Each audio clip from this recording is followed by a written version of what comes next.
I'm Jack Holman, and I will be playing the part of Dogberry in Act 3, Scene 3 of Much Ado About Nothing, The Wild Wild West Under the Sea.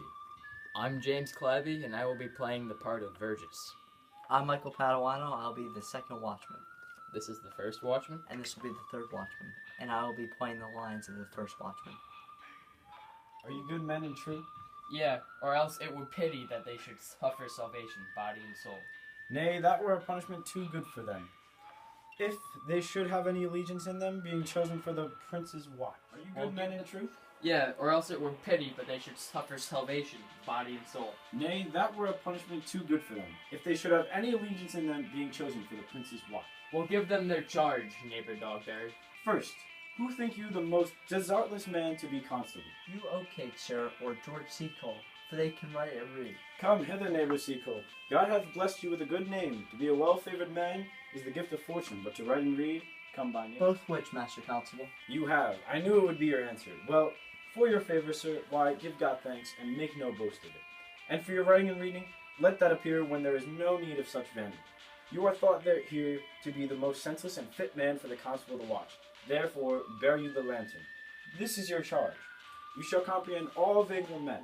You are to bid any man stand in the prince's name. How if I will not stand? Why then take no note of him, but let him go. And presently call the rest of the watch together, and thank God you are rid of a knave.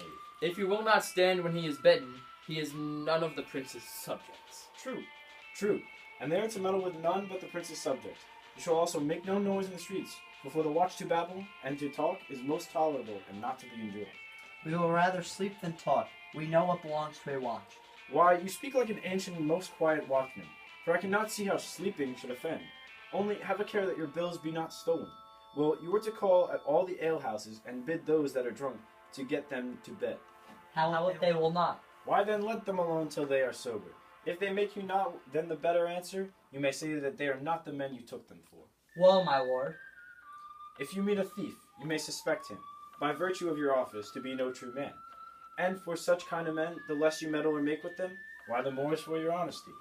If we know a thief, shall we not lay hands on him? Truly, by your office you may, but I think they that touch pitch will be defiled.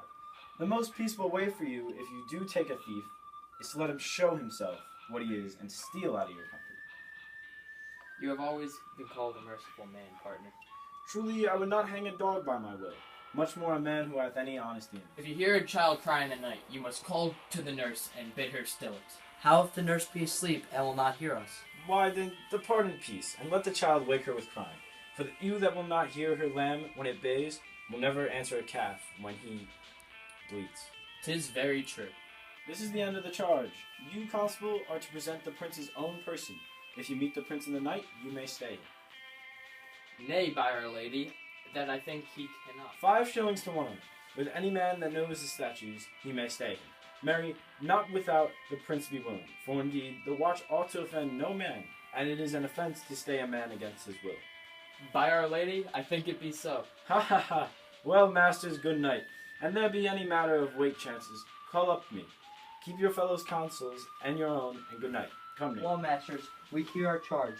Let us go sit here upon the church bench till 2, and then all to bed. One word more, honest neighbors. I pray you watch about Signor Leonado's door. For the wedding being there tomorrow, there's a great coil tonight. Adieu, be vigilant, I beseech you.